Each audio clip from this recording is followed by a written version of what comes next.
안녕하세요. 자문학 기막힌 정의 박주호 목사입니다. 새로운 한 주가 시작이 되었는데요. 한 주도 주님의 은혜와 평강이 여러분들과 함께 하시기를 주님의 이름으로 기도합니다. 우리는 계속해서 이제 여호수아의 말씀을 함께 살펴보고 있습니다. 여호수아는 이제 하나님의 든든한 지키심과 보호하신 가운데서 이제 가나안 땅을 전쟁하기 위해서 나아가게 됩니다. 그런데 오늘 여호수아 2장에 보게 되면 이제 여호수아와 이스라엘 백성들이 여리고성을 정복하게 되는데 그 사건에 대한 이야기들을 나눠주고 있습니다. 여기서 여호수아는 2명의 정탐꾼을 여리고로 보내게 되죠. 사실상 이 정탐꾼들은 모세 시대의 정탐꾼들과는 좀 다른 의미를 가지고 있습니다. 이 모세의 12명의 정탐꾼들은 그 땅이 어떠한지를 보고 그 경과를 보고했다고 한다면 지금 여호수아의 2명의 정탐꾼들은 이제 여리고성을 정복하기 위한 전략을 세우기 위해서 보내는 이 정탐꾼이었다는 것이죠. 사실상 여호수아는 이미 40년 전에 본인이 이 12명 정탐꾼 가운데 들어있었기 때문에 이 가나안 땅에 대한 정보를 특별하게 알아볼 필요가 없었습니다. 그래서 여호수아는 이 2명의 정탐꾼을 보내서 그 땅의 취약점에는 전쟁에 필요한 전략을 세우게 되죠. 그랬는데 그 땅의 뜻밖에요. 하나님께서는 하나님의 계획하신 것 섭리 아래 한 여인을 만나게 하십니다. 바로 우리가 잘 알고 있는 기생 라합을 만나게 된다는 것이죠. 그녀의 직업은 창녀였습니다. 그렇기 때문에 그녀의 인생이 얼마나 불행한 인생을 살았는지를 우리는 내심 알 수가 있습니다. 그런데 이 정탐꾼들이 여리고에 몰래 잠입해서 이 기생 라합의 집에 유숙하게 되죠. 이것은 마치 예수님께서 사마리아의 수가성이라는 곳에 그곳을 통과하심을 통해서 이 수가성에 있는 한 가련한 여인을 만나는 것 같은 그런 하나님의 섭리 가운데서 오늘 이 정탐꾼이 만나는 것과 같은 의미를 가지고 있는 것 같습니다. 이것은 마치 예수님께서 사마리아의 수가성을 굳이 안 지나가셔도 되는데 그 당시 유대인들은 사마리아의 성에 있는 사람들을 개와 돼지 취급하면서 그들을 상당히 경멸했었습니다. 예수님은 유대인으로서 이 땅을 굳이 지나가지 않아도 되는데 이 땅에 들어가셔서 누구를 만나셨죠?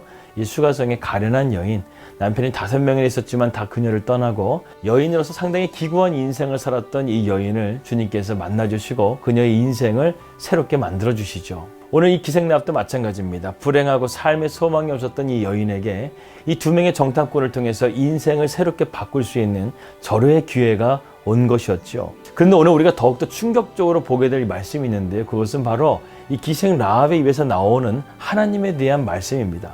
9절부터 12절입니다. 말하되 여호와께서 이 땅을 너에게 주신 줄을 내가 아노라. 우리가 너희를 심히 두려워하고 이 땅 주민들이 다 너희 앞에 간담이 녹더니 이는 너희가 애굽에서 나올 때에 여호와께서 너희 앞에서 홍해에 물을 마르시게 한 일과 너희가 요단 저쪽에 있는 아모리 사람의 2왕 시온과 오에게 행한 일 곧 그들을 전멸시킨 일을 우리가 들었습니다. 우리가 듣자 곧 마음이 녹았고 너희로 말미암아 사람이 정신을 잃었나니 너희의 하나님 여호와는 위로는 하늘에서도 아래로는 땅에서도 하나님이시라. 그러므로 이제 청하노니 내가 너희를 선대하였은즉 너희도 내 아버지의 집을 선대하도록 여호와로 내게 맹세하고 내게 증표를 내라. 지금 이 말씀 보게 되면요, 각 절마다 이 기생 라합의 입에서 여호와라는 이름이 계속해서 반복되고 있는 것을 보게 됩니다. 그녀는 이미 하나님께서 이스라엘 백성에게 이 땅을 주실 것을 알고 있었다는 것이죠. 그러면 당신들이 공격할 때 나와 우리 가족을 살려주게 되면 나도 당신들을 돕겠다. 그리고 증표를 내라. 지금 이렇게 말하고 있는 것입니다. 그런데요, 라합이 지금 이렇게 말했다고 해서 우리가 오해해서는 안 되는 것이 있습니다. 사실 상식적으로 볼 때 이스라엘 백성들은 이 여리고에 적수가 되지 않을 만큼 이 여리고는 엄청난 군사력을 가지고 있었습니다. 일단 이 성은요, 견고한 성으로서 상당히 두꺼운 벽으로 높게 쌓은 성이었습니다. 한마디로 말해서 이 성 안에 있게 되면 웬만해서는 절대로 지지 않는 그러한 견고한 성을 가지고 있었다는 것이죠. 또 한 가지는 무엇입니까? 군사력이에요. 이스라엘은 40년의 시간 동안 광야를 떠돌다가 이제 곧 요단강을 건넌 거의 산거지들과도 같습니다. 그들에게는 아마도 변변한 무기조차도 없었을 거예요. 그러나 여리고는 정착민으로서 군사적으로도 안정되고 무기도 월등히 이스라엘 백성들보다 앞서 있었다는 것입니다. 그리고 전쟁의 경험도 이들에게는 풍부했다는 것이죠. 어떤 면으로 보아서도 라합은 자기 나라의 승리가 확실한 쪽으로 걸어야 되는 것이 상식적으로 맞는데 지금 이 오합지졸에 불과한 이스라엘 백성들을 위해서 자신의 생명을 걸고 이들을 도와주고 있다는 것입니다. 자기의 인생을 지금 이스라엘 백성들에게, 아니 이스라엘 백성들의 믿는 하나님에게 걸었다는 것이죠. 그런데 오늘 우리가 라합이 하는 말을 가만히 더 보게 되면 한 가지 또 특징을 발견하게 됩니다. 이 라합은요, 이스라엘 백성들을 두려워한 것이 아니에요.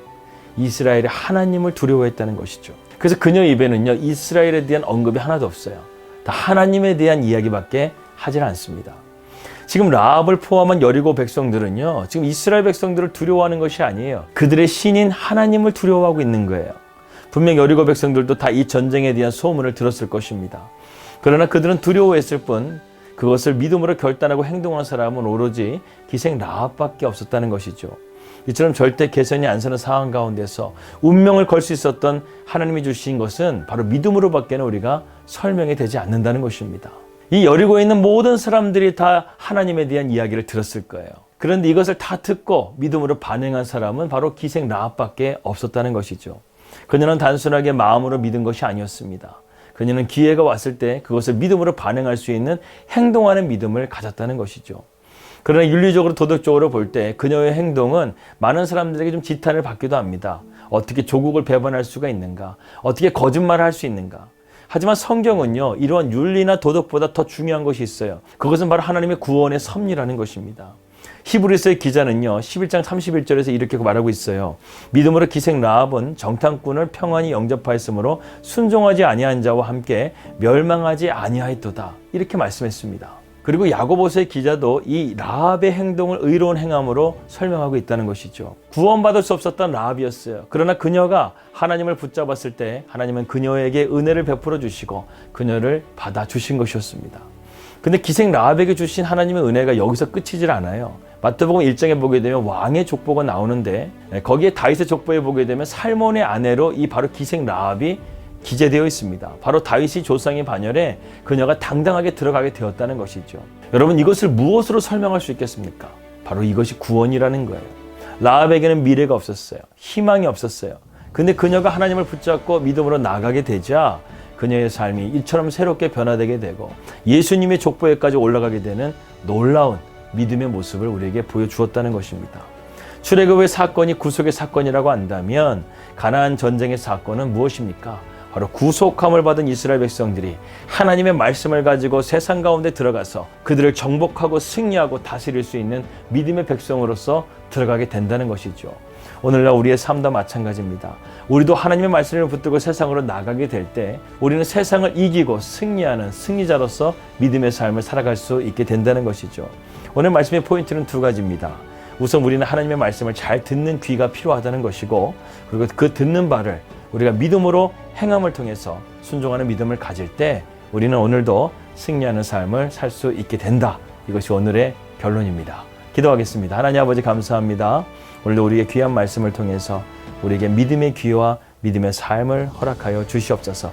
기생 라합의 삶이 이처럼 하나님 앞에 복된 삶이 되었듯이 우리도 우리의 삶을 하나님 앞에 온전하게 맡김을 통해서 우리의 삶을 책임져 주시고 놀랍게 인도해 주시는 하나님의 사랑과 긍휼과 자비를 우리가 오늘도 누리게 하여 주시옵소서.